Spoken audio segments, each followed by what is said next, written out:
Alors, je disais ceci. Ça, c'est ce que je t'explique là, c'est une application de ce que moi j'appelle comme le monde millénaire. C'est quoi le monde millénaire pour ne pas pour être clarifier les choses dès le départ, non? Alors, comme tous les arbres, ou prenons le monde de voitures, non? Tous sont des voitures. La Mitsubishi est une voiture. La Mercedes est une voiture. Ok, non? Ce sont tous des voitures. Mais cependant, ils ont des complexités différentes. C'est-à-dire, la Mitsubishi a une mécanique à lui. Ok? La Honda a une mécanique à elle. Et la Mercedes a une mécanique à elle. Ok? À part ça, nous avons des Mercedes qui vont avec l'essence et il y a des Mercedes qui vont avec du mazout. Ce qui fait que pour étant des voitures, pour étant qu'ils sont utilisés pour des objectifs qui sont singulaires, c'est-à-dire les mêmes objectifs, les déplacements, mais ils ont des caractéristiques complètement différentes qui sont dans leur fonctionnement intérieur. Alors, comprendre ces mécanismes te permet permet à la voiture et la personne qui la conduit à être performant. Alors, comprendre exactement comment une Mercedes est, parce que toutes les voitures peuvent être conduites, tu sais, il y a frein, embrayage, accélérateur, changement de vitesse. Mais chaque voiture a sa particularité. Tu vois, toute voiture a sa particularité. Et c'est qui est un meilleur chauffeur? Un grand chauffeur, c'est celui qui connaît la particularité de sa voiture. Alors, le monde noir, le monde blanc, le monde jaune sont des mondes complètement différents. Pour étant que nous faisons tous l'expérience, ok, mais cette expérience est perçue de manière complètement différente.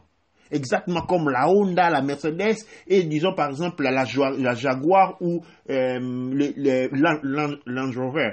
Chacun a des terrains où il est le meilleur. Les Mercedes sur l'autoroute, il est meilleur que le Land Rover. Mais quand il arrive là où il a plu, il y a de l'eau, la Mercedes s'arrête parce que s'il rentre dans l'eau, si disons sous l'eau arrive au moteur, la Mercedes s'endort. Mais la Land Rover ne s'arrête pas. Il traverse la rivière, l'eau va dans les moteurs, mais lui, il continue sa route. Il ne s'arrête pas. Mais pourtant, qu'est-ce qu'ils font? Ils te permettent de te déplacer. Alors, c'est les caractéristiques que nous avons. L'homme noir est un être animique. Okay, c'est-à-dire, dans l'humanité conçue comme un être, dans la manifestation de la conscience, l'homme noir manifeste la partie animique. L'homme blanc manifeste la partie mentale et l'oriental, ou disons le jaune, manifeste la partie spirituelle. La partie spirituelle est liée au feu. La partie animique est liée à l'air. La partie mentale est liée à l'énergie. C'est pourquoi, alors, comment cela se démontre? Prenons le cas des Occidentaux. Les Occidentaux sont mentaux. Ça signifie quoi qu'ils sont mentaux? C'est-à-dire, ils ont des paramètres présents en eux. Ils ont les paramètres de l'énergie, c'est-à-dire l'esprit. Ils ont les paramètres de l'âme, c'est-à-dire animique, l'âme, en des petites quantités. Mais ils n'ont pas d'énergie.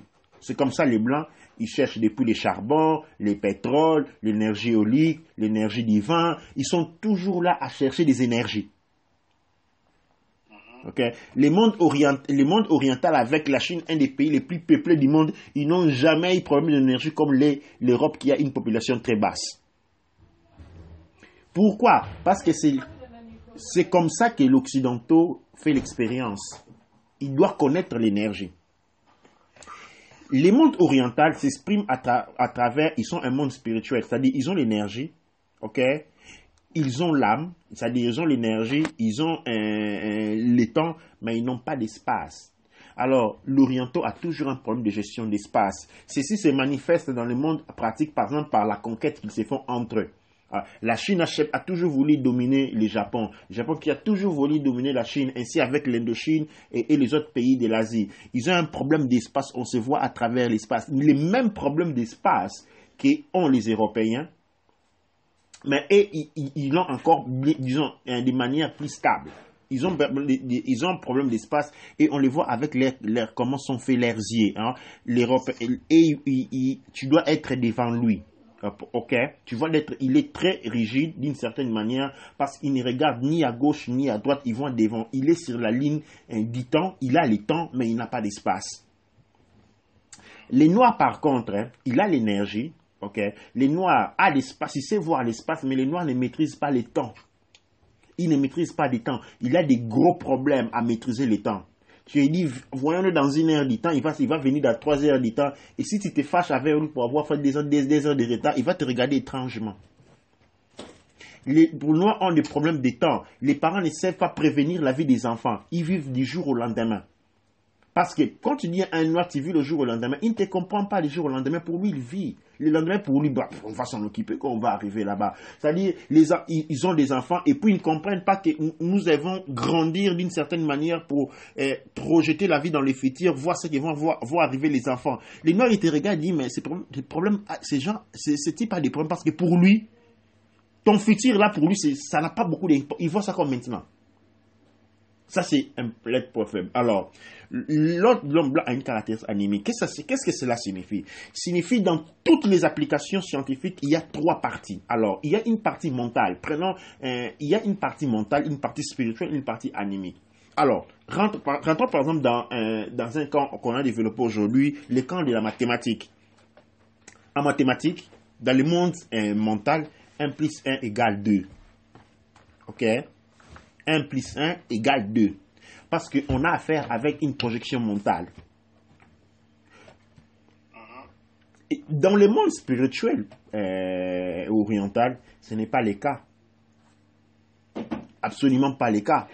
Alors, ce qui nous intéresse beaucoup plus, c'est le monde animique. Alors, rentrons dans le monde animique. En premier lieu, pour comprendre la mathématique du monde animique, c'est-à-dire le moyo, c'est l'âme en langue africaine, Kikongo, ou moyo, j'ai trouvé ces 2 symbolisations. L'âme a 2 polarités. Okay? Une polarité positive, une polarité négative. Là, il est important de comprendre cette notion de polarité est différente du monde occidental, monde mental et au monde animique. Okay? Dans le monde mental, les masculins additionnent. OK, non? Les positifs additionnent, les négatifs soustraient. On a la soustraction, on a l'addition et la soustraction. C'est les caractères et où le monde, quand les masculins ajoutent, ça le plus. Les féminins qui a tendance à être disons, le négatif enlèvent. C'est les signes plus et les signes moins. OK, non? Dans le monde animique, ce n'est pas le cas. On a une mathématique complètement différente. C'est quoi dans la mathématique anémique, le signe moins qui est féminin, ok, c'est ce qui donne la vie. Ok, le signe plus qui est positif stabilise la vie. Il ajoute et stabilise. Ça veut dire quoi? Les masculins, les signes positifs, il a besoin d'une base. Si la base n'existe pas, il n'avance pas. Alors, il devient stable. Alors, je donne un exemple pratique. OK, non? Dans la mathématique animique, quand tu dis 1 plus 1 qui donne 2, c'est un nombre stable, c'est-à-dire un nombre qui n'évolue pas. C'est une valeur morte pour nous. 1 plus 1 égale 2? Ouais, c'est une valeur morte. C'est une mathématique qui ne s'applique pas à l'âme. Dans la mathématique qui applique à l'âme, on a une structure de ce genre. Par exemple, dans la mathématique normale, mathématique mentale, quand on a 1 plus 0, ça donne 1. Ok, non? Pourquoi? Parce que les zéros représentent les riens. Or, nous savons que les zéros représentent la vie, c'est la base de la vie même. Ok, non? Les zéros, c'est là où les positifs et les négatifs se rencontrent.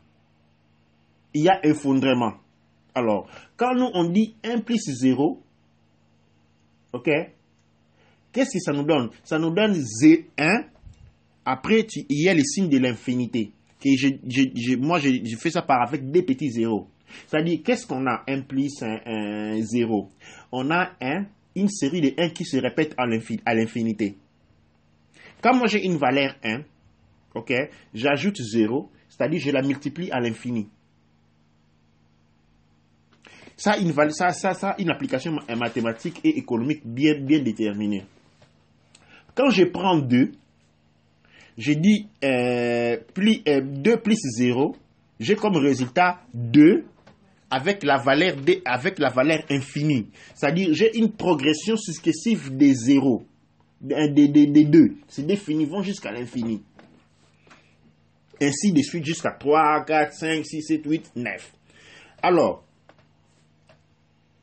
comme on a dit, les négatifs donnent la vie, les négatifs donnent la vie, les positifs stabilisent ou ajoutent. Quand on a par exemple 1 plus 0, qu'est-ce qui va se passer? Il y aura une progression arithmétique, mathématique, qui va commencer à créer 1 à l'infini.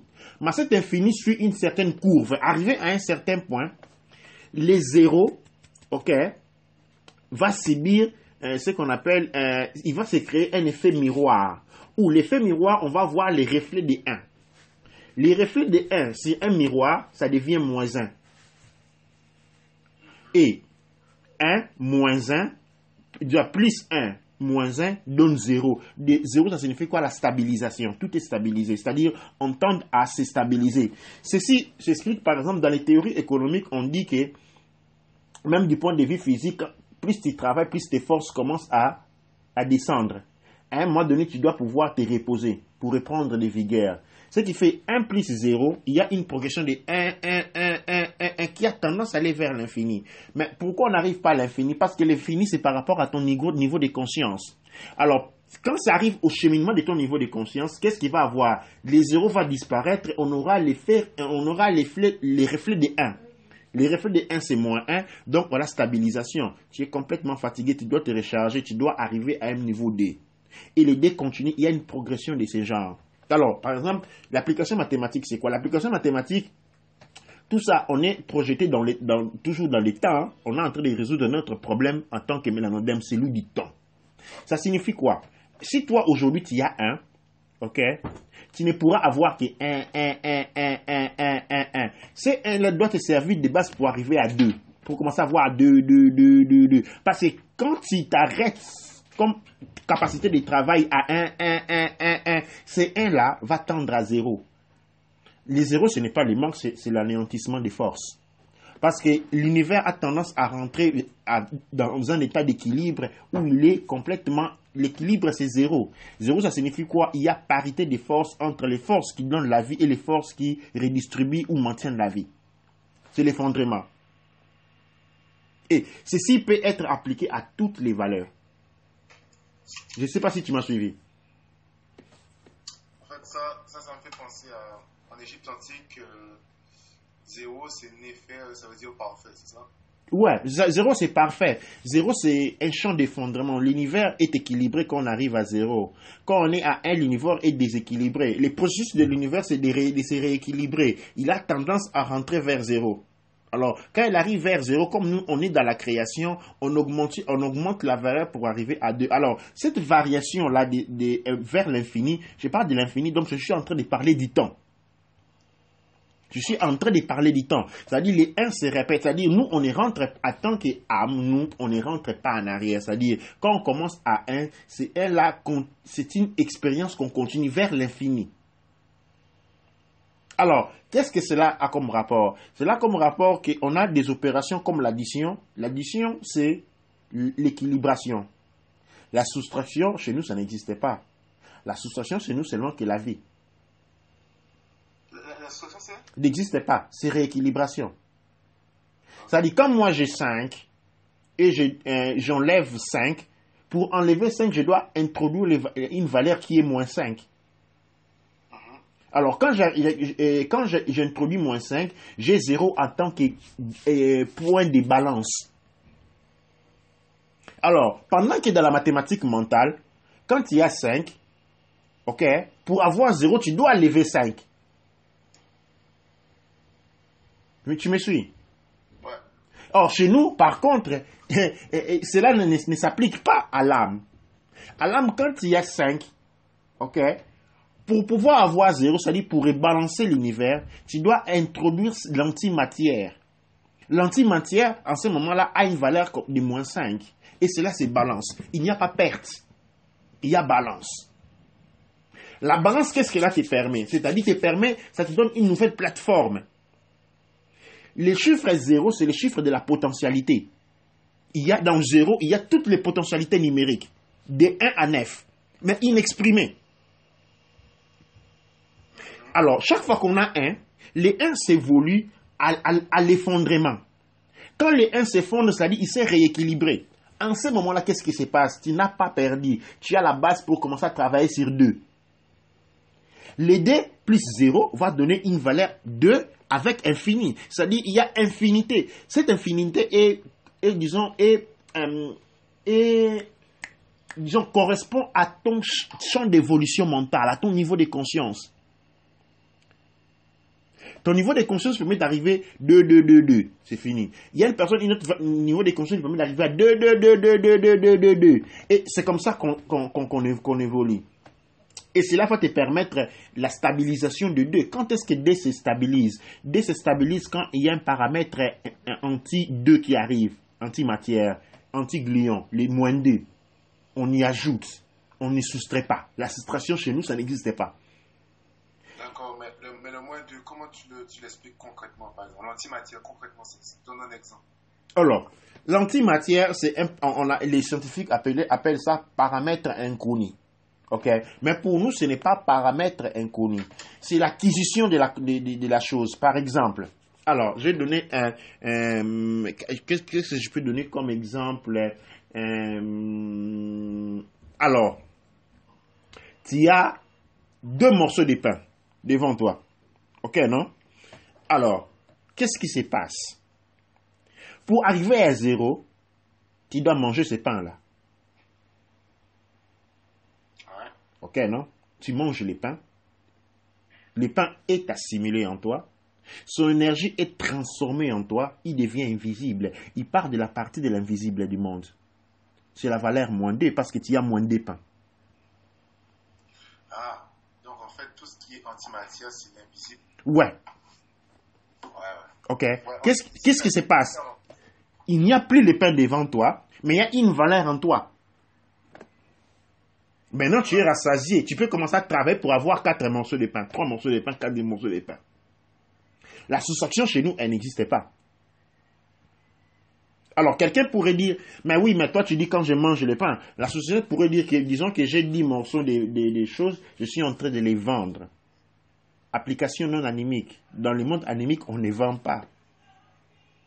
L'application de la vente ne s'applique pas comme ça. Mais même si on voulait la faire, même quand moi je vends, ok, je vends des pains. J'ai de l'autre côté les moins des pains. Qui vient d'où? Qui vient de l'effet que j'ai fait l'expérience de vendre des pains. J'ai vendu les pains, mais j'ai fait l'expérience. Il y a un moment que moi j'ai vécu. Cette expérience-là correspond mathématiquement à moins des pains. Du point de vue animique, je ne parle pas du point de vue mental. J'utilise peut-être la mauvaise langue, mais je ne suis pas en train de parler du monde mental, le monde des blancs. Dans le monde animique, tu vois, j'ai fait l'expérience de ces 2 pains-là. Et donc, ce n'est pas que moi, si j'avais 10 pains, j'en ai vendu 5, je suis resté avec 5, non. En réalité, j'ai toujours les mêmes valeurs. Mais une valeur s'est transformée, il est devenu paramètre invisible. Donc, il n'y a pas de soustraction en première lieu. On n'a pas de soustraction, on a l'addition. On a comme opération, on a la création qui est symbolisée par les chiffres 0. Ok? Et ça, le 0 est un nombre, mais en réalité, il n'est pas un nombre. Le nombre chez nous commence de 1 à 9. Les 0, c'est une opération.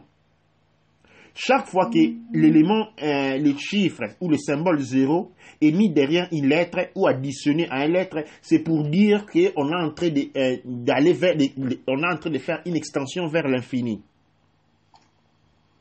Ok? Et puis on a l'addition. L'addition chez nous, c'est le maintien ou l'équilibre. On équilibre les nombres. Ok, non? On a la multiplication. La multiplication aussi est un facteur tout simplement de l'addition. C'est-à-dire une addition exponentielle. Et on n'a pas de division non plus. On ne divise pas. Parce que ce qui a été créé par les zéros, ok, est maintenu, ne peut être que stabilisé. Il peut être transformé par la multiplication, mais il ne peut pas être tué. Il ne peut plus être enlevé de la création. Donc, on a des opérations. On a un paramètre qui est aussi un chiffre, qui est les zéros. La division n'existe pas. On ne divise rien. Tu ne peux rien diviser. Elle ne peut pas diviser. Ok. Alors, ça c'est une partie que je suis en train de développer, ce principe-là, qui est complètement mathématique, qui est appliqué à l'économie. Pourquoi notre économie ne fonctionne pas? Parce qu'on utilise une économie mentale. L'économie mentale est fondée sur des opérations qui sont complètement, pas inconnues, mais qui ne peuvent pas fonctionner avec nous. C'est comme avoir une voiture avec 4 vitesses et l'on veut mettre la 5e vitesse. Elle n'est absolument pas praticable. Tu vois, elle n'est absolument pas praticable. C'est un mécanisme complètement différent. Et la raison pour laquelle nous échouons mécaniquement, c'est parce que nous utilisons toujours une économie, un système mathématique qui est mental. Nous essayons de vivre dans le monde mental. Alors, une erreur que beaucoup de gens font, des écoliers font, et c'est de penser que le monde mental, c'est le monde physique. Le monde physique, c'est le monde holographique. C'est une projection de l'état de conscience. Ok? Alors, le monde mental a sa conscience qui peut se projeter pour créer la projection holographique du monde mental. Le monde spirituel aussi a sa conscience qui peut se projeter pour créer une projection holographique du monde spirituel. Tout comme le monde animique a sa conscience qui se projette pour créer la projection holographique du monde animique. Nous maintenant, qu'est-ce qui se passe? En tant qu'âme, nous avons une petite portion du monde spirituel et nous avons une petite portion du monde mental. Et nous nous projetons absolument dans le monde mental et nous ne pouvons pas fonctionner. Tout comme les Asiatiques qui ont commencé, eux aussi, sont rentrés dans un air où ils se projettent dans le monde mental, ils ne fonctionnent plus. Ils n'arrivent plus à fonctionner. Ils sont entrés dans une phase de décadence, eux aussi. Pourquoi? Parce qu'ils ont un fonctionnement en tant qu'âme. Le fonctionnement, nous on peut penser que par exemple le fonctionnement de la monnaie c'est égal, mais la monnaie chinoise, non, on ne peut pas la comparer à la monnaie occidentale, elle a complètement un autre fonctionnement.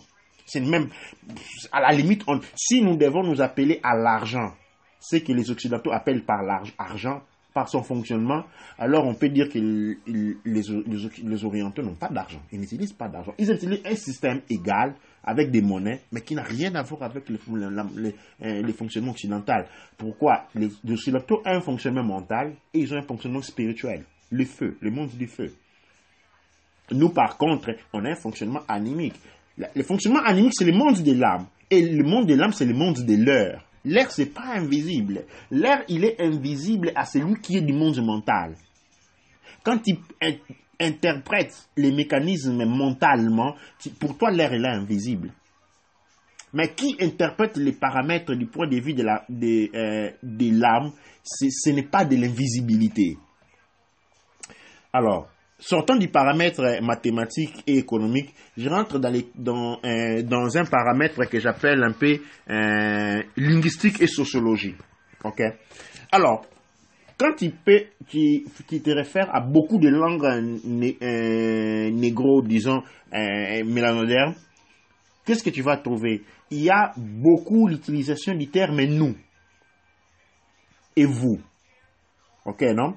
Par exemple, comment un Africain s'allierait son voisin, son ami? Ce n'est pas comment vas-tu? Les Noirs diront comment allons-nous? Ils parlent de toi. Moi, je te vois, je te dis comment allons-nous?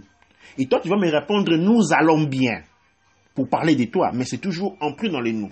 C'est-à-dire, dans le temps, le monde mélanoderme a des temps différents des temps leucoderme. Le leucoderme, il a les moi, le tu, il et l'aile, parce que c'est un monde individuel. Le monde mélanoderme, même dans sa conjugaison, ne tient pas part. Alors, nous, on a les nous et le vous. Il n'y a pas de je dans la singularité. Il n'y a pas de tu dans la singularité, ok? Il n'y a pas de il, il n'y a pas de elle, il y a seulement les nous et les vous. Les il et les elle pluriels ne s'appliquent pas non plus. C'est toujours en termes de nous et de vous. Comment allons-nous? Nous allons bien. Avons-nous mangé? Et je parle des morts, non, nous avons mangé. Alors, tu commences à voir un monde complètement différent. Tu commences à voir un langage complètement différent. Et c'est quoi ce langage? C'est seulement les manuels de fonctionnement de l'âme noire. Sans ce manuel de fonctionnement, ce monde-là, il est complètement inutile puisqu'il ne peut pas fonctionner. Et en restructurant la linguistique, tu restructures aussi le monde social. Tu restructures le monde social et commences à avoir des idées comment il devrait fonctionner. Tu restructures aussi une partie de l'économie. Et tu restructures aussi la philosophie. Ça va aussi du côté de, par exemple, au niveau de la cognition. Ok? Les féminins, c'est la partie la plus forte. Pourquoi? C'est la source de la vie. Les masculins, c'est ce qui maintient la vie. Ce n'est pas la partie la plus forte. Il n'est que les mainteniteurs. Alors, nous, normalement, on a 9 paramètres à l'intérieur de nous. Pourquoi? Parce que le monde mental, pour étant mental, dans sa structure fractale, lui aussi, il a 3 sous-paramètres. Il a une âme, il a un esprit, il a un sous-mental. L'esprit a aussi les mêmes 3 paramètres. Et l'âme a aussi les 3 paramètres, sous-paramètres. C'est-à-dire, il a une petite portion de l'esprit, une petite portion de l'âme et une grande esprit du mental, un grand esprit de l'âme. Alors, ici, nous rentrons dans ce que j'appelle ici la psychologie, l'étude de la psyché. La psyché dépend de la psyché mélanoderme et de tous les autres paramètres, même la psyché centroderme et leucoderme, dépendent exactement de la calibration de ces 9 facteurs.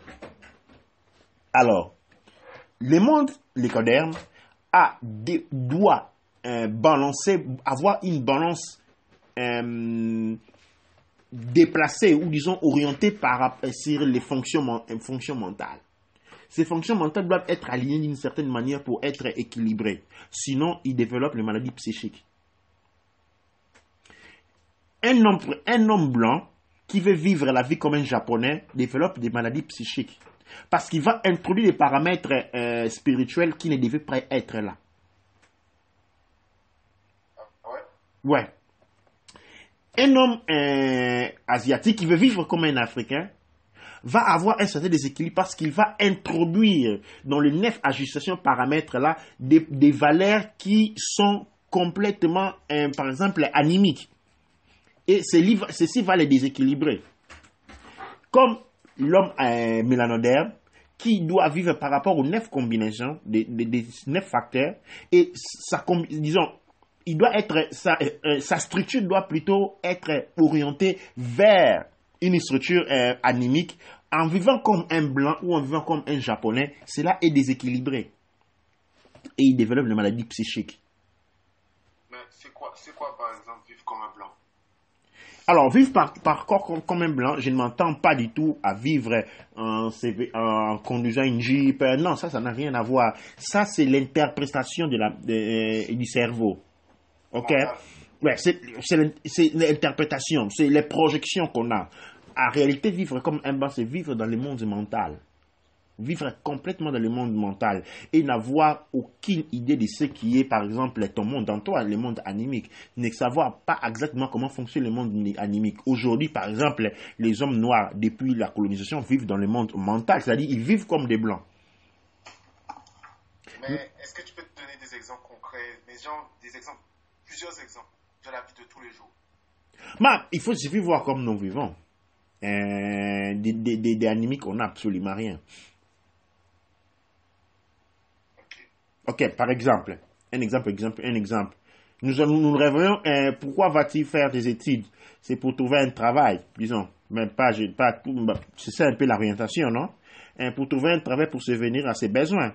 On a un problème d'énergie. On veut remplir de l'énergie. On va avoir de l'énergie. Or, nous n'avons pas besoin d'énergie. En nous adaptant, en nous alignant sur une sphère d'énergie, nous rentrons dans un monde mental et on est complètement inefficace.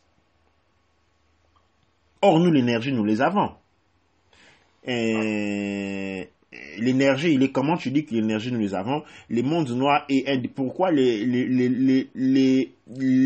mondes c'est un monde, projection holographique. L'Afrique en soi ou le monde noir, il est riche de parfois parce qu'il est comme ça. Il représente ce que l'homme noir est en lui. Les pétroles, les diamants, c'est-à-dire il n'a pas un besoin d'énergie. Et par conséquent, il ne doit pas aller vers la recherche de l'énergie. L'homme, ça c'est une démarche mentale, la recherche de l'énergie. L'homme noir a un problème de temps et donc son économie, sa physique, sa mathématique, sa biologie, sa philosophie, sa sociologie et sa psychologie doivent être orientées vers la stabilisation du temps. Et les mathématiques, c'est-à-dire ce petit exemple de mathématiques que je t'ai donné, remplit complètement cette fonction, la stabilisation du temps. On n'a pas besoin d'énergie. On n'a pas. Cela signifie qu'on ne doit pas exploiter de l'énergie. J'ai dit, ce n'est pas un problème à résoudre. C'est un problème qui avait déjà été résolu. Et aussi, disons que nous n'avons pas, parce qu'on est âme. Mais en tant qu'âme, il y a un paramètre qui nous échappe.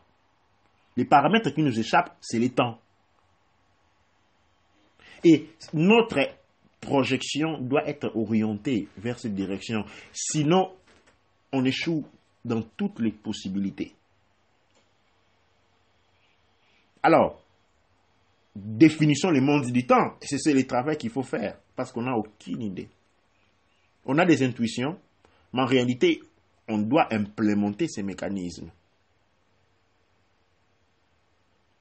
Et cela va même à l'écriture, et va à la notion des langues, va à la notion de la psychanalyse. Et tous les domaines, ils sont, disons, intéressés. Mais seulement, nous devons apprendre à connaître le monde de l'âme. Le monde de l'âme, ce n'est pas ce que les gens pensent, un monde où les gens va faire la méditation. Non, ça c'est, quand on médite, on est en train d'augmenter son niveau de conscience. On ne rentre pas dans le monde animique. Non, moi j'ai fait le voyage astral. Non, le voyage astral, le monde astral n'existe pas. Le monde astral, c'est la polarité négative ou positive du monde mental. C'est là où l'on se retrouve. Ok? Et c'est ça. Alors, le monde spirituel, c'est quoi? C'est le monde de la transformation. Mais ce monde de la transformation, ce que nous voyons dans ce que nous appelons le monde matériel, ne l'est pas. C'est une projection holographique qui est complètement conditionnée par notre niveau de conscience personnelle ou disons collective pour ce qui concerne les mélanodermes. C'est là un point de départ très intéressant pour lequel il faut commencer à faire des investigations et accumuler cette capacité de faire les choses ou de voir les choses. Tout ce que nous faisons, c'est que nous va nous reporter absolument aucune. Parce que le monde mélanoderme n'a pas besoin d'énergie. Ils n'ont pas besoin d'énergie. Pas du tout. Tu vois, on prenait, tu vois, les Chinois, ils sont là. Ils ont un million de problèmes. Ils n'ont jamais dit, t'as jamais entendu parler des problèmes énergétiques en Chine. Non, pas du tout. Pas du tout. Mais pourtant, ils ont des millions de kilomètres carrés. Comment l'Europe, avec un tout petit territoire, il est toujours engourbé dans les problèmes des richesses et des ressources? Il va en prendre pour partout dans le monde, mais il n'en a jamais assez. Il a exterminé des peuples entiers pour prendre leurs richesses, mais encore aujourd'hui, il en a encore besoin parce qu'il est en phase de crise économique. En étudiant les mondes, on connaît l'histoire de la crise économique partout en Europe. Est-ce que tu peux me souvenir une fois une histoire ou bien dans des livres où on parle de la crise économique en Chine? Il y a pourquoi. Mais pourtant, on dit qu'ils ont la population la plus grande du monde, non? Ok, il devait y avoir des grandes crises économiques. Maintenant, non pas. Toutes les grandes crises économiques, c'est en Europe. Chez les Blancs. Et parce qu'ils ont besoin d'énergie. Mais en Amérique, par exemple, tu places ça où? C'est comme l'Afrique? Il y a beaucoup d'énergie ou quoi? L'Afrique, il faut considérer, les rayonnements énergétiques, je ne connais pas les niveaux, ou disons en termes de pourcentage, la présence noire et la présence occidentale. Parce que quand il y a une présence, disons, équilibrée des différentes races, la Terre tend à devenir une terre mentale. Parce qu'il faut savoir que les mentales, c'est l'effondrement des polarités. Ok, quand il a tendance à devenir une forme de l'hybride des mondes mental où il y a effondrement de toute polarité. En fait, ça dépend. L'Amérique du Nord, par exemple, la présence du codeur est plus forte.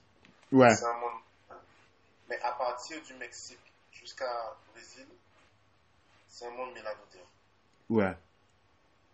Là, il faut les diviser aussi il faut les catégoriser dans ces deux domaines-là, tu vois.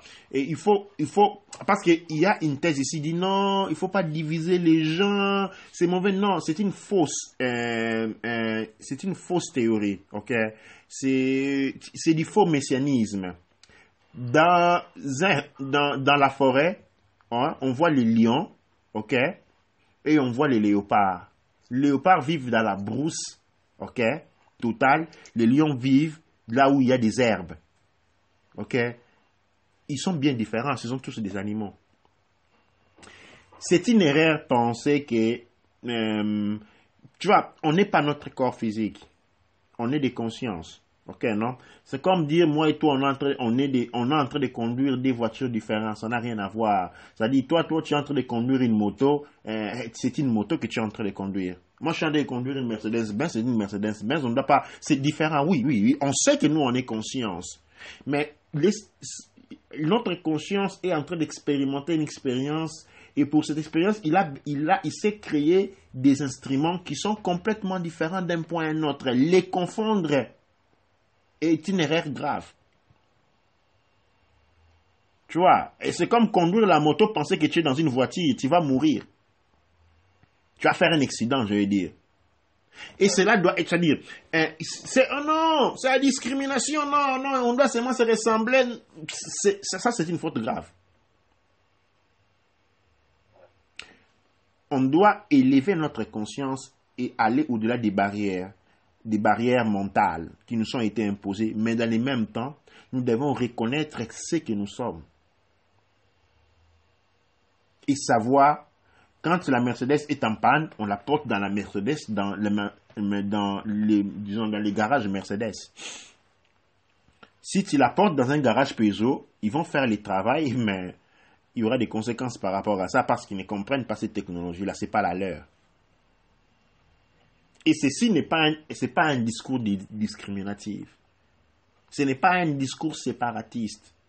Mais plutôt ce discours qui veut pousser les gens à croire qu'on est tous un. C'est une grande distraction. Et c'est une erreur. C'est une erreur. Ça, c'est même un projet que les Lumières avaient entamé, c'est-à-dire l'universalisme.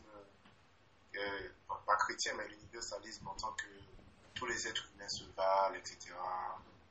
C'est un projet, en fait. C'est un projet maçonnique. Ouais, mais exactement, parce qu'une fois qu'on fait ça, vous oubliez ce que vous êtes. Ok? Les mélanodèmes ne fait plus l'expérience du temps. L'écodème ne fait plus l'expérience de l'énergétique. Les centrodèmes ne fait plus l'expérience spatiale. Vous êtes bloqué. Parce que les conditions pour la réintégration est que vous devez faire cette expérience. L'univers est infini. On est dans un univers holographique. Quand cette expérience n'est pas faite, on devient prisonnier de l'espace-temps. Parce que l'expérience doit être accomplie. Si on ne l'accomplit pas, on ne peut que l'élargir. Elle devient élastique jusqu'à ce que nous épuiser. Mais le mythe dit qu'à la fin de la journée, l'homme triomphe. Ok? Et les forces antagonistes savent qu'à la fin de la journée, l'homme triomphe. Ils savent que l'homme va triompher. Tout ce qu'ils ont besoin, c'est d'élargir un peu le temps, pour gagner beaucoup de temps. Et vous utilisez pendant tout ce temps-là, ils savent qu'à la fin, ils vont perdre. Ouais. Mais c'est quoi les 9 paramètres qui sont là? Comment? Les 9 paramètres, ce sont les 3 paramètres, les 9 paramètres sont les 3, chaque facteur, c'est-à-dire chaque paramètre primaire, âme, esprit et mental, et aussi selon une structure fractale est composé de autres 3 sous-paramètres. Ok. Ce sont les paramètres secondaires qui alignent notre capacité psychique. Quand ces paramètres ne sont pas alignés, on est désordonné. On est complètement désordonné. Et là, il y a une combinaison on peut avoir, par exemple, 9, on a 9 paramètres. De ces 9 paramètres, on peut avoir une personne qui est, par exemple, anémique, ok, doit avoir tous les paramètres anémiques alignés sur une île. Les paramètres spirituels qui sont minoritaires sur une autre ligne, et puis les paramètres mentaux qui sont encore moins sur une autre ligne. Alors, qu'est-ce qu'on fait? Comme j'ai sur cette ligne ici de 9, 9, 9, 9, 9, qu'est-ce que j'ai? Au lieu d'avoir 9 paramètres anémiques alignés, qu'est-ce que je prends? Qu'est-ce qu'on fait? Je prends des 9, j'enlève 3 paramètres anémiques, j'introduis 3 paramètres mentaux. OK? Et puis des restes, des 6 qui restent, je prends des paramètres anémiques, je les enlève, j'introduis des paramètres spirituels. À la fin de la journée, qu'est-ce que j'ai? J'ai une série des 9, j'ai pratiquement 3 paramètres mentaux. J'ai des paramètres spirituels qui font 5 et il me reste que 4 paramètres anémiques. Je suis une personne qui est un psychopathe. Wow. Là, je suis un psychopathe. Je ne fonctionne pas bien. Donc en fait, il faudrait, tu as dit que par exemple pour un mélanodème, il faudrait 9 paramètres anémiques. On doit avoir tous les paramètres anémiques sur la première file. OK? Les paramètres spirituels viennent après et les paramètres mentaux viennent en dernier. Les mélanodèmes, disons, les lécodermes ont sur la première ligne les paramètres spirituels alignés. OK? Suivi des paramètres mentaux. Ils ont, je dis les lécodermes, les lécodermes, ils ont les paramètres spirituels alignés spirituels alignés d'un côté, les paramètres anémiques alignés de l'autre côté. Au milieu, ils ont les paramètres mentaux. OK. Et quand on arrive aux êtres spirituels, ils ont l'esprit au côté, le mental au milieu et les spirituels de l'autre côté, disons l'anémique de l'autre côté. Alors, un blanc qui a sur la première ligne 4 paramètres mentaux qui sont associés à 3 paramètres spirituels et autres 3 paramètres anémiques, c'est un psychopathe aussi.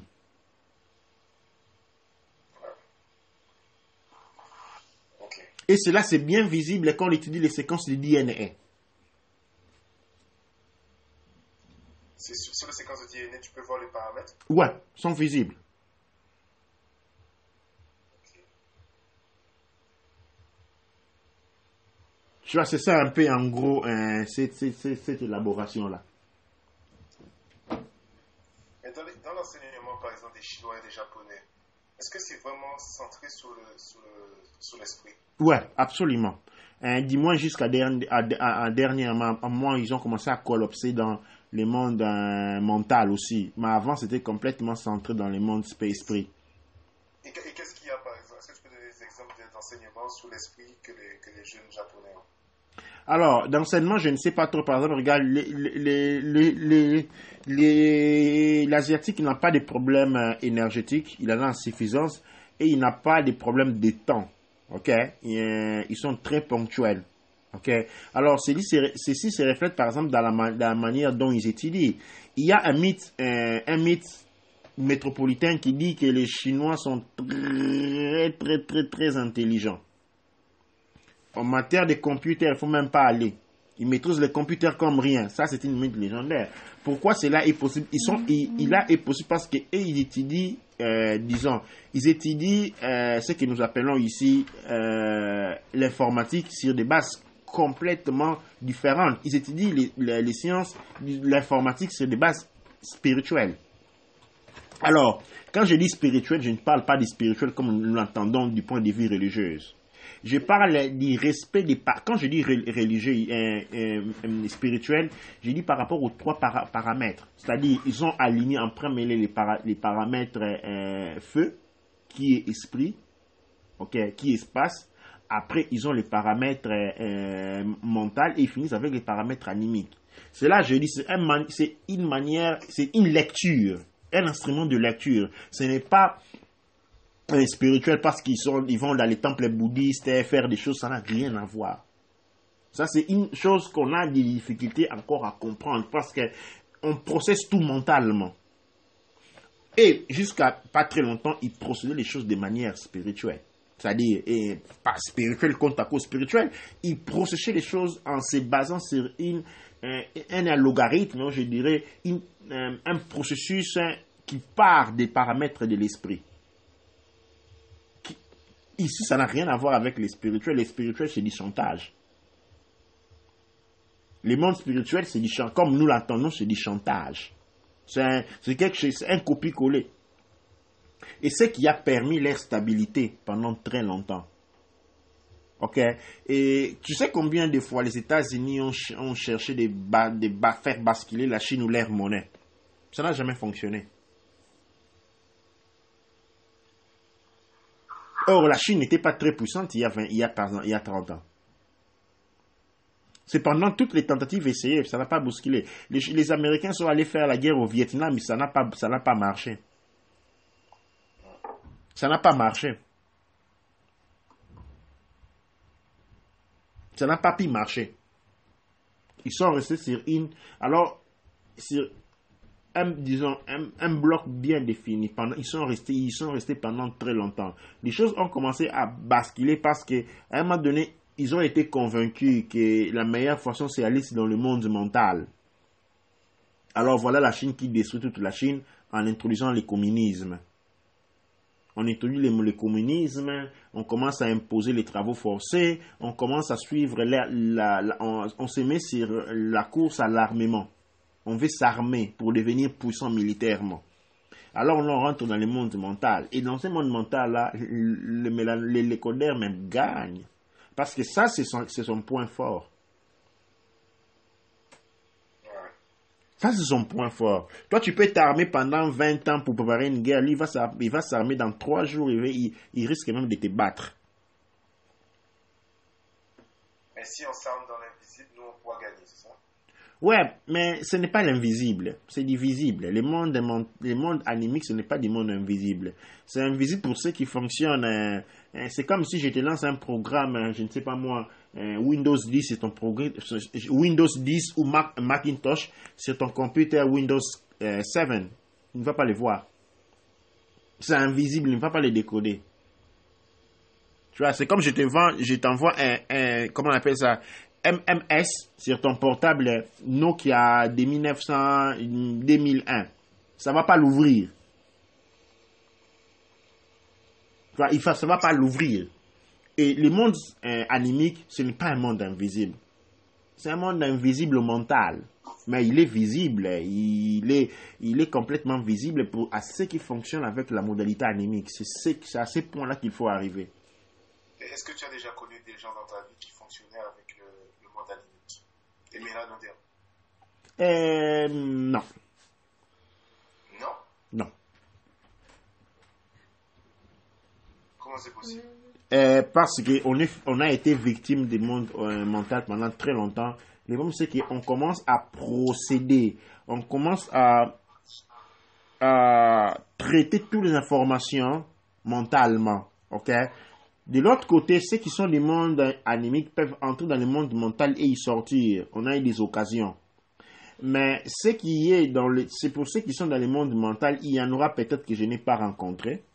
Mais pour tout ce que j'ai rencontré à distance du temps, quand je refais un épiologue, je me rends compte que cette faiblesse africaine est faite du fait que beaucoup de personnes sont en possession des informations animiques. Ok, mais il les traite mentalement. C'est-à-dire quoi? Ça finit dans les religions. La religion, c'est une manifestation mentale. Ok, non? Alors, toutes les informations noires, du monde noir, ont toujours tendance à être processées en 99,99% de manière religieuse. Et donc, ça perd complètement. Que tu ailles dans le village où tu vas, c'est toujours par rapport à la croyance d'un Dieu. Si ce n'est pas le Jésus, ce n'est pas le Mahomet, c'est les forces des ancêtres, c'est notre ancêtre qui était ça. Et tout ça, c'est le monde mental. Et par conséquent, il n'y a pas de résultats. Les résultats ne peuvent pas visibles. C'est-à-dire, une personne peut me dire tous les secrets qu'il a obtenus de ses parents, de ses ancêtres. Il peut avoir hérédité, je ne sais pas moi quoi, des montagnes. Et puis, quand je vais les regarder, je vais voir comment il parle, comment il s'exprime. Je dis, cette personne est une machine mentale. C'est-à-dire, tout ce qu'il me raconte, il les connaît par histoire, mais dans l'application, il ne peut pas faire grand-chose. Il n'est pas capable d'aller dans le monde, animique. On dit, oui, moi j'y vais, la nuit je pars. Je vais dans un monde où je trouve ça. Quand je vais faire mon test, je dis, écoute, tu n'es allé nulle part. Tu n'es même pas allé dans le monde spirituel. Tu es seulement dans la polarité négative, c'est-à-dire la polarité, la source du monde mental. C'est là où tu vas. C'est là où tu vas. Tu vas rien personne. Ce n'est pas le monde spirituel. Non, tu y vas pas. Tu n'as pas accès. Est-ce que l'égrégore, c'est le monde animique? Les égrégores. L'égrégore, c'est quoi? En premier lieu, c'est seulement un nom. Il faut demander aux gens qui parlent de grégor, définis-moi un égrégore. Pour moi, c'est un programme. Les mondes mentaux, les grégores, ce n'est pas par rapport au monde, disons, à la dimension animique, rien à voir avec la dimension spirituelle, rien à voir avec la dimension mentale. Les grégores, c'est un programme qui est dans la troisième dimension. Ok? C'est un point d'accumulation d'informations. Et ça crée une forme d'énergie par l'accumulation de formations. Mais ça n'a rien à voir, ce n'est rien d'important, les grégores. C'est seulement un nom qu'on a mis là, comme on a dit gourou. Gourou, c'est quoi? Bon, c'est un gourou. Mais explique-moi, ça signifie quoi un gourou? C'est quoi? Qu'est-ce qu'il fait? Non, c'est un gourou qui a obtenu l'élimination. C'est quoi l'élimination? Non, c'est une personne qui est éliminée. Tu peux m'expliquer quand je te dis quelqu'un c'est un forgeron, c'est quelqu'un qui transforme le fer. J'essaie d'expliquer, c'est quelqu'un qui prend l'effort, qui les transforme. Mais quand toi tu me dis il est éliminé, c'est qu'est-ce qu'il fait? Non, c'est une personne qui a beaucoup de connaissances. Beaucoup de connaissances. Ça dit un docteur, c'est un éliminé, il a beaucoup de connaissances médicales. C'est un éliminé aussi. Non. Pas de connaissances, pas de ces connaissances-là, mais des connaissances spirituelles. Un pasteur, c'est un éliminé. Non, pas ça. Mais alors, c'est quoi un éliminé? Ou c'est quoi un gourou? Et c'est quoi un égrégore? Ce sont des mots qu'on a mis là, qu'on a placés, et comme tout le monde l'a répété, c'est devenu un effet de mode. Pour être branché, il faut aussi dire ces mots-là. Mais sans pour autant réellement comprendre c'est quoi. Sans réellement comprendre, demande à quelqu'un, c'est quoi la différence entre un égrégore, par exemple, et un esprit? Ils ne savent pas. Ils te diront pas. C'est juste une expression des gens qui sont branchés. Pour dire on est branché, on dit Grégor, indigo, l'enfant de cristal, c'est un gourou, c'est tout. C'est comme quand on disait il y a 4000 ans prophète, c'était aussi un terme des gens qui étaient branchés. Et puis on a... Justement, l'affaire des enfants indigo, c'est quoi ça? Rien du tout. C'est seulement de la distraction. Mais attends, apparemment, dans la tradition Congo, on parle des Banabilaka. C'est un autre mot pour dire indigo. Ouais, donc ça veut dire que le mot existe au Congo. Donc il y a quand même une équivalence. Non, mais le Congo, c'est un monde mental. Ils traduisent tout ce qui est dans le monde mental occidental. Comme il y avait les indigos, et ils ont trouvé une manière pour ne pas dire indigo, ils ont dit moi Banabilaka. Mais absolument, il n'y a rien du tout. On peut l'expliquer pour comprendre c'est quoi ce phénomène-là, il faut rentrer dans l'étude de la génétique. Combien de personnes tu connais en Afrique qui font des recherches en matière génétique? Alors. Mais quel est le rapport entre l'indigo et la génétique? Très important, c'est même fondamental, c'est qui l'indigo. Avant d'arriver d'indigo, il faut comprendre c'est quoi le phénomène de walk-in. Quand tu comprends le phénomène de walk-in, ça te porte à l'indigo. Les indigos, c'est-à-dire quoi? Des hybrides. Mais ce n'est pas la première fois qu'on a des hybrides. Il faut dire l'histoire des civilisations anciennes. Les hybrides moitié extraterrestres, moitié humains, ce sont ça des indigos. Les nouveaux nés avec des habilités, pourquoi? Parce qu'ils sont des moitiés sans, comme il y en a eu dans l'histoire de la Bible aussi. Hein, ce qu'on appelait les créatures, quand on parle de l'histoire du déluge. On dit que le déluge avait pratiquement détruit tous les personnes qu'on reconnaissait comme des monstres, des personnalités étranges. C'était ça des indigos. Des moitiés humains, moitiés extraterrestres. Rien de plus. Ok. Pour parler d'indigo, il faut maîtriser la génétique. Bon, les Africains, ce sont des mentales, disons, ce sont des êtres mentaux dominés par les émotions. Tu vois, et dans l'émotivité, il n'y a pas de la raison. Il n'y a pas un raisonnement. On s'exprime comme ça. Ah ouais, on a Banabilaka. Pour faire quoi? Quand une société n'a pas un projet, vous ne vous connaissez pas les Bilaka, c'est pourquoi. Des enfants qui font faire, on dit les Banabilaka, ce sont les enfants qui vont faire des prouesses. Ça c'est relié, ok, aux zéros de l'Antiquité. Tu connais les zéros de l'Antiquité, Achille, tous ces grands zéros, les Hermès, tous ces gens-là. C'est ça les Banabilaka. C'est un revival. Hein, les enfants divins qui ont dominé le monde, parce que comme Bilaka, c'est des enfants de prouesses. C'était ça les prouesses de l'époque. Donc, tout aujourd'hui, l'anthropologie, comme l'étude des mythes regorge. Les mythes, c'était ces gens-là, les moitiés, les hommes nés, ou les hommes et les femmes nés de l'association génétique entre les femmes humaines ou les hommes humains et les extraterrestres, qu'on appelait à l'époque les Elohim, dont les Néphélines. C'était ça les Banabilaka, les Néphélines. Exactement, sans rien d'autre. Mais moi, je pense que, tu vois, les enfants indigos dont on parle là, ou bien les hybrides, je crois que, parce que moi, je ne les connais pas personnellement, mais il faudrait les utiliser à notre avantage. Comme je dis, quand tu pars d'une matrice d'interprétation et de lecture mélanodèrme basée une clé de lecture mélanodèrme, tu comprends tous les phénomènes sont là. C'est la capacité interprétative qui détermine l'avantage ou le désavantage. Quand on est des êtres animiques et on interprète mentalement, on est désavantagé dans tous les points. Quand on est un être mental et on fait une interprétation spirituelle, on est désavantagé. La seule possibilité... C'est quoi alors l'interprétation animique des hybrides ou d'un enfant indigo? Non, il faut aller en profondeur, comprendre. Hier, les mythes l'expliquent en profondeur. Il y a les manifestations indigo, il y en a eu partout. Ok, c'est-à-dire les zéros, nous les connaissons. Alors, parlons des Enki et de l'île. Nous avons les descendants des Enki, ok, qui sont ceux qu'on appelle les indigos. Ok, et les mêmes mythes et partout. Alors, ces mythes, nous avons des textes, nous avons des références pour ce qui est de la vallée de l'Inde et de la Mésopotamie. Ok, quand nous arrivons en Afrique, il y a un vide. Ok, il y a un vide. Alors, ces vides-là, c'est la raison pour laquelle nous nous retrouvons dans l'ignorance aujourd'hui. Il faut à premier lieu colmer ces vides-là.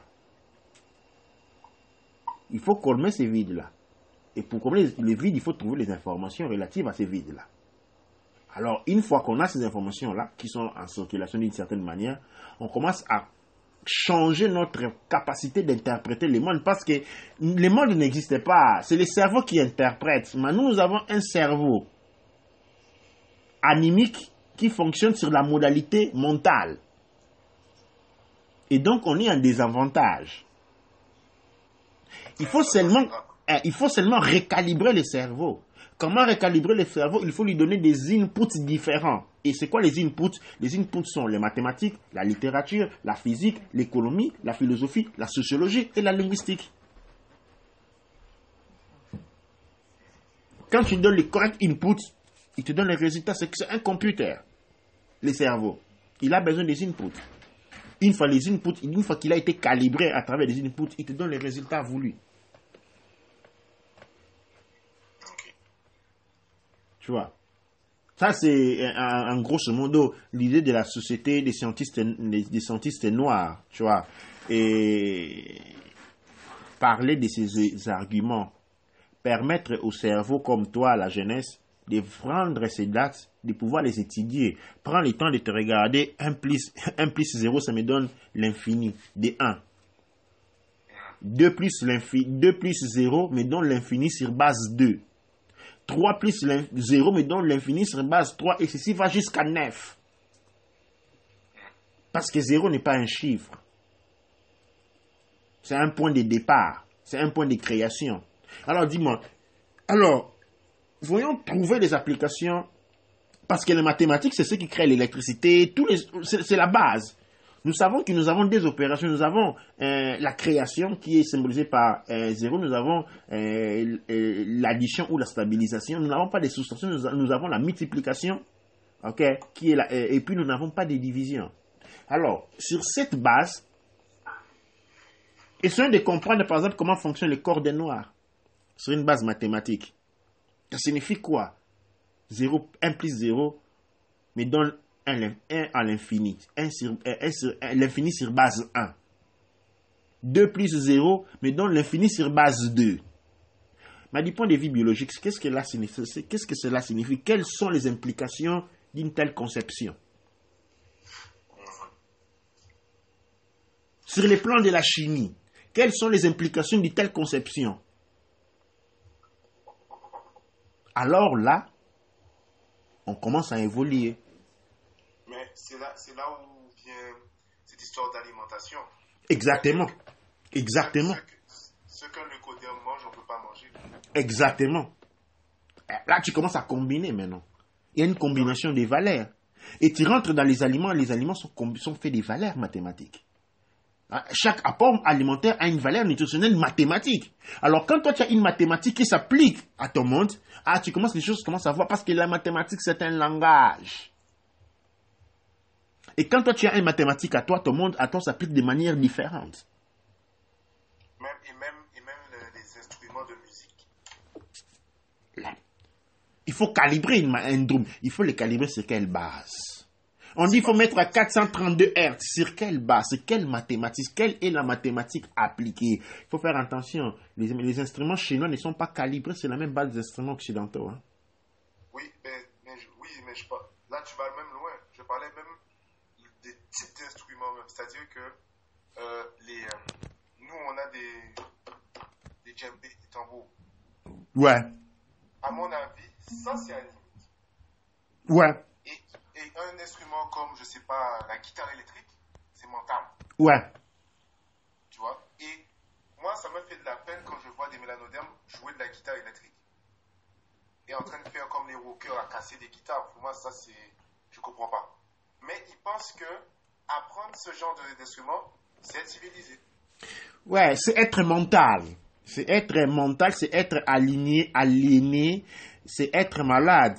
Je ne dis pas qu'il ne faut pas faire une guitare, mais vous pouvez, partant de la base de votre sonorité, les guitares, il y a même les guitares, ok, les instruments jouant en forme de guitare mélanoderme existent, calibrés déjà. Il faut peut-être, je ne sais pas moi, les faire en d'autres matières, ou je sais pas, mais il faut la développer. Mais il y a une base de données qui est là. Quand tu prends comment on appelle les guitares africaines là, quand tu sonnes, la musique qui vient dehors est complètement différente. C'est une fréquence. Et quand nous parlons de fréquences, nous prenons des mathématiques. Là, on doit être scientifique. Et c'est là une base de données très importante. Notre mathématique. Les gens sont en train de parler, nous devons parler les langues africaines. Non, il faut commencer par un langage mathématique qui vous permet de comprendre. Parce que les seuls langages qui existent, c'est les mathématiques. Les autres ne sont que des interprétations. Quand nous communiquons, quand nous parlons, 90% de la communication n'est pas verbale. 90% de la communication n'est point verbal. C'est-à-dire, ce n'est que les 10%. Ce n'est que les 10%. Donc, il faut commencer, derrière, il faut commencer à créer les instruments de communication. Les moyens de communiquer. Il faut créer les réalités qui peuvent se communiquer. Parce qu'écoute, comment tu vas dire computer? C'est pas dans la réalité, mais comment vous allez l'interpréter? Les langages évoluent par rapport aux interactions, aux réalités, à la lecture de cette réalité. Et la lecture ne peut être que mathématique en premier lieu. Et en ce moment-là, on commence à parler de la révolution mélanoderne. Sinon, on est en train de faire les jeux des autres. C'est-à-dire, on est en train de faire les jeux de l'extraterrestre qui étant occupé à nous maintenir sur une ligne d'évolution constante à proportion zéro, où on se remplit d'illusions, où on est des malades complètement dérangés, on n'est pas nous-mêmes. Ouais, mais revenons juste sur l'alimentation. Mhm. De quel aliment, par exemple, on pourrait, je ne dirais pas consommer, mais tirer une information très animique? Alors, quand nous rentrons dans l'alimentation, en premier, nous savons que l'alimentation qui ne sont pas positives, ce sont les alimentations, ce sont les fruits, les arbres, tout ce qui grandit à côté de l'homme. Dans les villages, les champs sont loin. Ils ne sont pas dans les villages, ils sont dans les forêts. Ok, non? Alors, qu'est-ce que l'alimentation correcte? C'est ce qui produit ta réalité, c'est ce qui produit ton monde. Je donne par exemple. Nous, aujourd'hui, nous consommons tout ce qui est produit dans le monde occidental. C'est de l'alimentation mentale. Qui subit un processus de transformation mentale. La transformation mentale veut qu'il y a une dévolution, c'est-à-dire une collaboration entre une évolution spirituelle et une évolution, disons, animique. Ce n'est pas riche pour nous. Cette alimentation, il était peut-être riche pour les Blancs avant qu'ils commencent à la détruire, mais il ne l'était pas pour nous. Nous, on a besoin des aliments étant animiques. On doit consommer en premier lieu ce qui pousse et grandit là où les êtres sont animiques. Ok. En deuxième lieu, il ne doit pas subir des transformations. Il doit être, sa maturation doit venir dans l'arbre. Ça va être cru aussi. Ouais, il doit être cru. Il doit être cru. L'alimentation mélanodème doit être faite à peu près cru jusqu'à un certain niveau. Ok. L'important, cru ou pas, là on rentre dans la science alimentaire proprement dit. Il faut comprendre les modèles de cuisson. Les modèles de cuisson sont très importants en soi. Et là on rentre dans un domaine de transformation. Mais les aliments doivent être crus. Et surtout, ce sont des aliments qui doivent avoir aussi des lames. Par exemple, qui sont les aliments qui ont des lames, qui ont les aliments qui ne sont pas des lames? Tous les aliments d'élevage n'ont pas d'âme, comme les moutons. Les moutons, c'est un dominé. En fait, les moutons, ce n'est même pas un animal naturel. Il est fruit de diverses modifications génétiques. La vraie alimentation, c'est l'alimentation que moi j'appelle l'alimentation sauvage. C'est-à-dire, je ne dis pas qu'il faut être végétarien, c'est du mensonge, ou végan, j'enlève les mains. Je dis qu'il faut être sauvage, c'est-à-dire tout ce qu'on doit consommer, c'est qui est libre. Comme le lion? Ouais, comme les lions. Tous les animaux. Je parle de la chair des brousses. Comme l'antilope. Tout ce qu'on appelle gibier, ce qui est chassé, pas ce qui est élevé. Pas ce qui est élevé, comme les poules, les canards, tous ces animaux qui sont élevés ne sont pas des animaux animiques. Et ils ne contribuent pas à toi, à ton expérience. Sinon, il faut le contraire. L'alimentation doit être sauvage. Les fruits doivent être sauvages. Les légumes doivent être sauvages. Les fruits en général sont sauvages. Mais oui, mais quand vous les grandissez, vous le faites grandir en série, ils perdent leur état de sauvagité. Quand ils sont recueillis dans des sacs, quand ils sont encore crus et fait mûrir dans des sacs avec des ampoules, pas du tout. Pas du tout. Quand ils sont raccordés avec des gros tracteurs, pas du tout.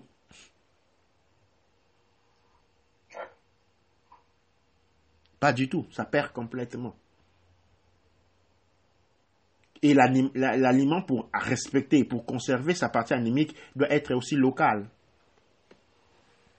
Ouais. D'ailleurs, en parlant d'alimentation, je connais un docteur du Panama. Et il est, un docteur en termes de nutrition. C'est un nutritionniste. Un nutritionniste, ouais. Et il mange des trucs crus, sauvages, comme tu dis, depuis qu'il a mon âge à peu près. Le papa, là, a 70 ans, quelque chose, il est plus jeune que toi. Ah, tu vois. De son visage. Même sa voix est toujours... Il n'a pas une voix de vieux. Ah, tu vois. Qu'est-ce qui permet à l'être de conserver cet état-là? C'est la qualité d'âme. Ce n'est pas l'esprit, ce n'est pas le mental, c'est la qualité d'âme. Tu vois, c'est comme ça que tu vois que les Noirs ont tendance à vieillir moins que toutes les autres races. C'est une qualité d'âme. Ouais. Je viens de te marquer sur l'Instagram. Tu vas recevoir sur Instagram ouais. le docteur là. Et donc là, par exemple, j'étais en train de penser de relancer une nouvelle d'alimentation que j'appelle l'alimentation sauvage. Ouais, mais quand tu habites en Occident, c'est difficile. Mais oui, il faut comment. Tu sais quoi? Quand tu penses que c'est difficile, ça va être difficile. Le végétarisme était pratiquement impossible en Europe il y a 40 ans. Tout le monde allait te rire en face que tu parles du végétarisme, comme le véganisme. Aujourd'hui, ce sont des réalités. Il faut commencer les choses. Quand tu commences une chose, tu mets ça dans ta tête, tu crées la réalité. La réalité a grandi puisqu'elle l'a acceptée. Si on reste sur l'impossibilité, elle ne se crée jamais. Tout est possible. Parce que c'est nous qui sommes les créateurs. Ouais. Non, c'est clair.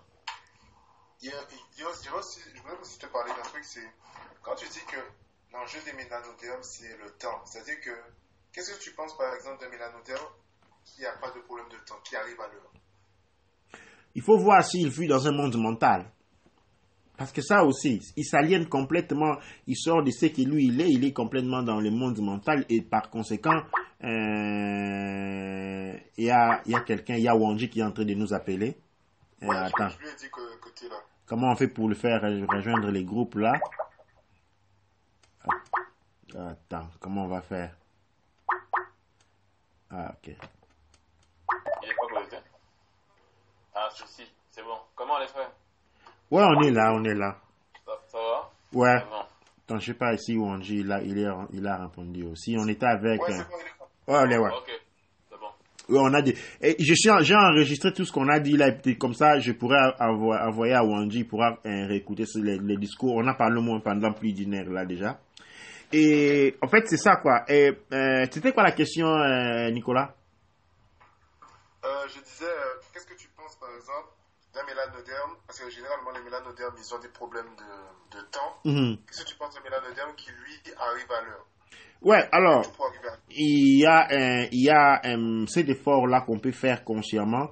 C'est-à-dire, moi aussi, j'étais une personne très ponctuelle. Je suis une personne très ponctuelle.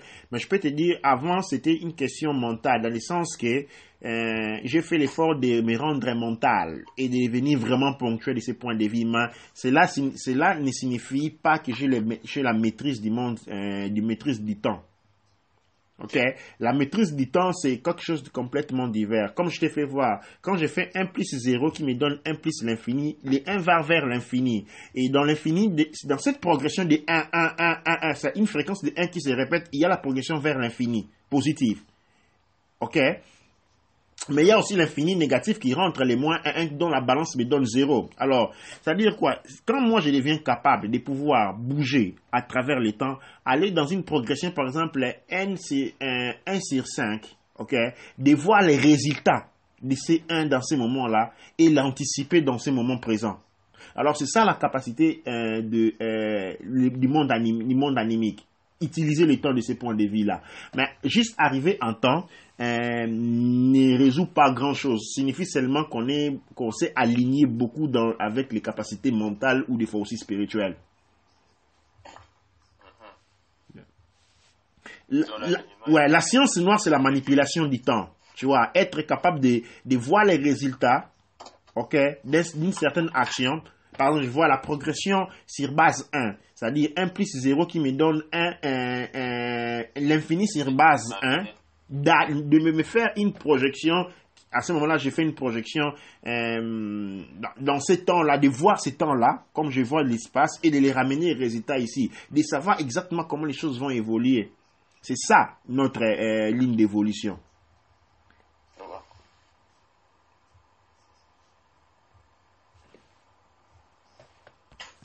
Et selon toi, qu'est-ce qui nous amènerait à pouvoir trouver cet équilibre-là?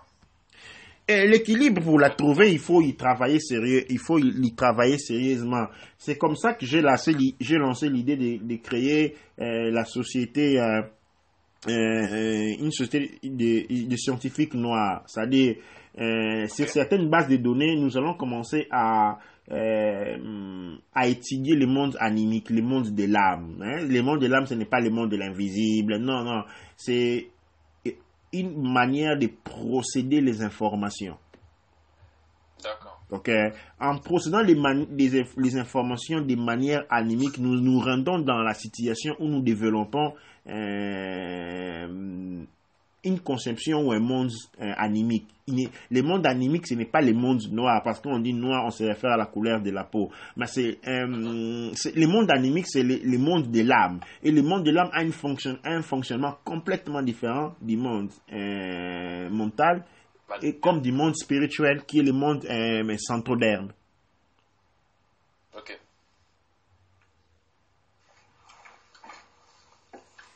C'est ça un peu. On parlait de l'alimentation et même de la musique, c'est-à-dire, en fait, quand tu vois, c'est une intuition que j'avais depuis longtemps, mais je ne savais pas comment l'exprimer, c'est-à-dire, tu vois, par exemple, nous, on a, bon, c'est pas le seul instrument qu'on a parce que, bon, on a, par exemple, les djembés. Les djembés, pour moi, c'est l'instrument animique par excellence. Tandis que tu vas voir, par exemple, des mélanodermes aller apprendre à jouer la guitare électrique. Ou faire du rock, parce qu'il y a différents rocks, mais eux, ils vont faire du rock qui nous casse les oreilles. Rock, métal et autres. Voilà. Et tu as par exemple aussi, dans le domaine de l'alimentation, il y a des aliments animiques aussi par excellence. Par exemple, les fruits sauvages. Oui, ça c'est vrai. Les fruits, par exemple, le corosol, la maracuja, la mangue, enfin, pas la mangue. Une de chez nous, ouais. Non, mais pas la mangue qu'on vend, hein. La mangue que tu trouves sous le manguier au village. Yep. Et ça, c'est ça qui renforce en fait les caractères animiques que les mélanodermes sont censés maîtriser. Et il y a aussi, ça se matérialise aussi dans l'économie, tu verras dans l'audio, on a parlé à peu près de tout, et c'est là que tu vois que les écoles sont nécessaires. Et jusqu'à maintenant, on a vécu dans un monde holographique. Le coderme, non mais même pas, mais le coderme, mais aussi mental, quoi. Voilà. Et c'est pour ça aussi que beaucoup de mélanodermes, quand ils y arrivent en Occident, ils font trop en Occident, ils deviennent fous parce que même en Occident, ils vivent dans un monde mental. Ouais. C'est ça. Ça c'est vrai. Parce que à un certain niveau, genre tu essaies de chercher comme une bouffée d'oxygène ailleurs, parce que ça devient trop compressant. Et tu te dis, mais où est-ce que je peux m'en aller? Et tu es entouré seulement de buildings, tu es dans un appartement, t'es pas libre, ne serait-ce même, regarde, pour aller faire une partie de football ou n'importe quoi, tu es obligé de payer même pour t'amuser. Ouais. C'est un peu le truc. C'est grave. Et le fait que tu dois tout le temps payer aussi, ça, je pense que ça renforce le fait que oui. le monde est mental. Ça, c'est clair. Ouais, ça c'est. Tu vas être payé, et à la fin, même l'air sera payante. Voilà. Donc c'est ça, c'est un peu l'idée. On a commencé hier avec Pang et Nicolas. On dit créer une société des scientifiques noirs, c'est-à-dire sur les bases des connaissances que j'ai eu obtenir par l'étude des légendes et des mythes africaines et mondiales, créer une base de données de développement noir. C'est pourquoi je me suis dit, on a besoin de qui dans ces communautés scientifiques? On a besoin des physiciens, des mathématiciens, des biologistes, des économiciens, des philosophes, des sociologues, des psychologues et des linguistes. C'est-à-dire, on doit pouvoir créer j'ai commencé une interprétation mathématique et l'évoluer. Et maintenant, commencer c'est-à-dire, chacun dans son domaine, celui qui étudie les sciences comme computer science, ok, hein, les sciences comme des computers, il doit commencer à se demander, alors, on a une nouvelle logique mathématique, alors comment l'appliquer, comment elle s'applique ici dans un raisonnement, de la réalité des computers. C'est lui qui est, un biologue ou un physicien plutôt qu'un économicien, commencer à réfléchir, et nous rencontrons une fois tout le temps et nous développons les bases, nous étudions les mythes et chacun essaie de les développer. Tu sais pourquoi j'ai réalisé cette possibilité de faire? Savez-vous quand autour des années 20, au début des années 30, quand Hitler a fait son première réunion de son parti, tu sais combien de personnes y étaient? 5? 8. 8 personnes. Il n'y avait que 8 personnes dans sa première réunion. Seulement. Et nous avons été convaincus que pour faire des choses, il faut, je ne sais pas, avoir une liste de 5 il faut avoir des ressources, il faut avoir une maison, un bureau, exploiter. On est là. Ça peut se faire même dans un endroit banal. Oui, pourquoi? Parce que nous avons l'énergie. Ouais, on a l'énergie, on a l'espace. Ce que nous n'avons pas, nous devons maîtriser le temps. Nous n'avons pas besoin de buildings ou faire des choses qui sont beaux. On n'a pas besoin d'allouer une bande. Non, on n'en a pas besoin. On a toutes les potentialités à notre portée de main. Et il nous reste seulement une relecture. Notre monde, il est un monde complet de ces points de vue-là. Et je pense que si nous concentrons sur un projet de ce genre, nous pouvons vraiment développer des choses qui vont nous faire devenir grands, mais qui vont nous permettre de pouvoir interpréter de manière efficace le monde noir qui est encore un monde complètement inconnu. Non, c'est très très bon. Gogo, tu l'as parlé du school qu'on est aussi en train de mettre en place. Non, je préfère que tu en parles toi-même, justement. Ok. Donc, grand frère, justement, là, je parlais avec un tonton, là, qui est entre le Bénin et Paris.